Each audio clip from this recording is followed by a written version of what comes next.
News, सच जरूरी है। नमस्कार दर्शकों, ये है MNS न्यूज नेटवर्क और आप देख रहे हैं MNS न्यूज टीवी। मैं हूं आपके साथ श्रद्धा तिवारी। तो आइए देखते हैं आज की कुछ खास खबरें। एक नजर डालते हैं आज की हेडलाइंस की ओर।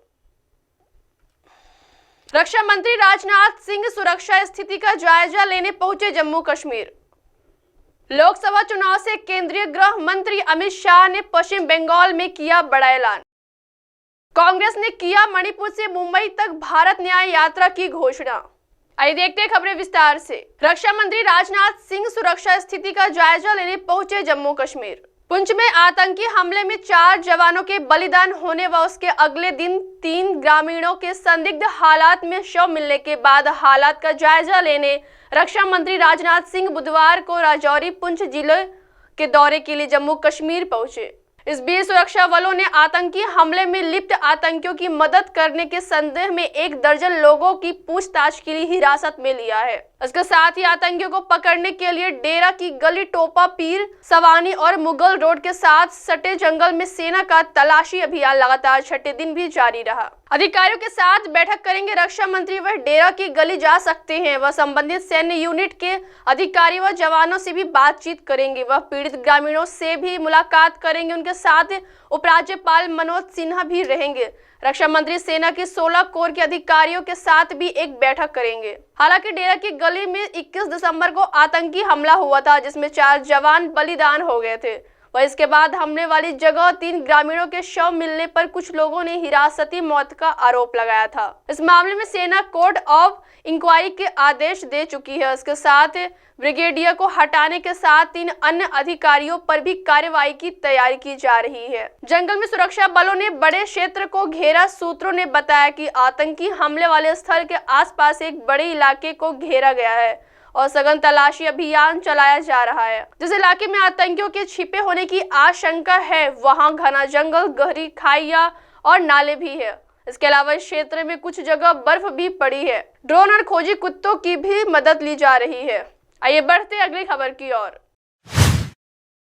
लोकसभा चुनाव से केंद्रीय गृह मंत्री अमित शाह ने पश्चिम बंगाल में किया बड़ा ऐलान। लोकसभा चुनाव 2024 से पहले एक बार फिर सीए का मुद्दा हावी हो सकता है। कोलकाता में नेशनल लाइब्रेरी में राज्य भाजपा की सोशल मीडिया और IT इकाई के सदस्यों के बीच गृह मंत्री अमित शाह ने घोषणा की कि सीए को पूरे देश में लागू किया जाएगा। उन्होंने यह भी कहा कि यह बीजेपी की प्रतिबद्धता है और अब इसे पूरा करने से हमें कोई नहीं रोक सकता।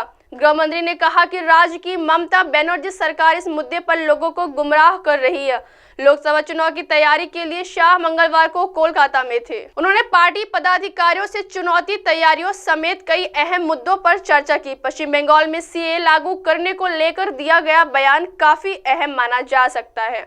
गृह मंत्री अमित शाह ने साफ कर दिया है कि सीए अब भी पार्टी की प्राथमिकता है और वह 2024 के लोकसभा चुनाव में यह अहम मुद्दा होगा। इसके अलावा उन्होंने लोकसभा चुनाव की तैयारी शुरू करने का निर्देश देते हुए कहा कि बीजेपी राज्य की 42 से 35 सीटें जीतने जा रही है।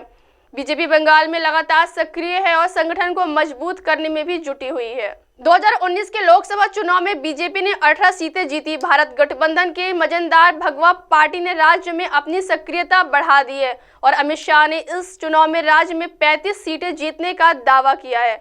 पार्टी बैठक में उन्होंने साफ कर दिया है कि सिर्फ लोकसभा चुनाव ही नहीं बल्कि अगले विधानसभा चुनाव में भी बीजेपी की सरकार बनाने का काम करना है। उन्होंने कहा कि बंगाल में भाजपा सरकार का उद्देश्य गाय तस्करी को समाप्त करना और सीए द्वारा धार्मिक आधार पर सताए गए लोगों को नागरिकता देना है। शाह ने राज्य की ममता बनर्जी सरकार पर गुमराह करने का आरोप लगाते हुए कहा कि वह शरणार्थियों और आम लोगों को गुमराह कर रही है। सीए कानून लागू होगा या नहीं, मैं भी इसको बताना चाहता हूं कि यह कानून लागू रहेगा। आपको बता दें, टीएमसी और कांग्रेस समेत कई विपक्षी ताकतें सीए के खिलाफ है। देश के अलग अलग हिस्से में विरोध प्रदर्शन हो रहे हैं, लेकिन बीजेपी ने कहा है कि कानून लागू करना पार्टी की प्राथमिकता है।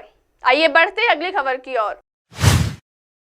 कांग्रेस ने किया मणिपुर से मुंबई तक भारत न्याय यात्रा की घोषणा। भारत जोड़ो यात्रा के बाद अब कांग्रेस पार्टी राहुल गांधी के नेतृत्व में भारत न्याय यात्रा निकालने जा रही है। यह यात्रा 14 जनवरी से 20 मार्च के बीच मणिपुर से मुंबई तक आयोजित की जाएगी। कांग्रेस की ओर से बताया गया है कि इस यात्रा में भी राहुल गांधी भारत जोड़ो यात्रा की तरह युवाओं, महिला और वंचित लोगों से बात करेंगे। दिल्ली में एक संवाददाता सम्मेलन में बोलते हुए संगठन सचिव केसी वेणुगोपाल ने कहा, भारत न्याय यात्रा 14 जनवरी से 20 मार्च तक मणिपुर से मुंबई तक शुरू होगी।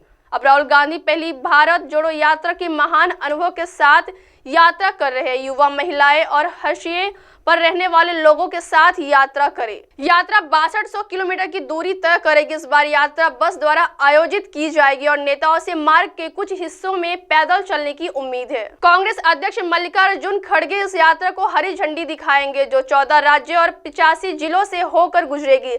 यह दौरा ऐसे समय में हो रहा है जब 2024 के लोकसभा चुनाव के लिए प्रचार भी तेज होने की उम्मीद है। जिन राज्यों से यात्रा के गुजरने की उम्मीद है, उनमें से कुछ में वर्तमान में उन पार्टियों का शासन है जो भारतीय जनता पार्टी का हिस्सा है, और यह देखना बाकी है कि क्या ये पार्टियां कांग्रेस की यात्रा में शामिल होती हैं या नहीं। अब आप हमारे चैनल को आपके मोबाइल पर भी देख सकते हैं। मोबाइल ऐप पर देखने के लिए प्ले स्टोर से MNS news TV app download करें। इंस्टा, हाइक, ट्विटर, कुक, फेसबुक और कई सोशल मीडिया प्लेटफॉर्म पर हमारा चैनल उपलब्ध है। आप इस यूट्यूब पर भी देख सकते हैं, आप इसे लाइव भी देख सकते हैं www.mnsnewstv.com पर। अब वक्त हो चला है दर्शकों ब्रेक का। ब्रेक से लौटने के बाद देखिएगा देश और दुनिया की तमाम बड़ी खबरें। बने रहिए MNS न्यूज टीवी पर। नमस्कार।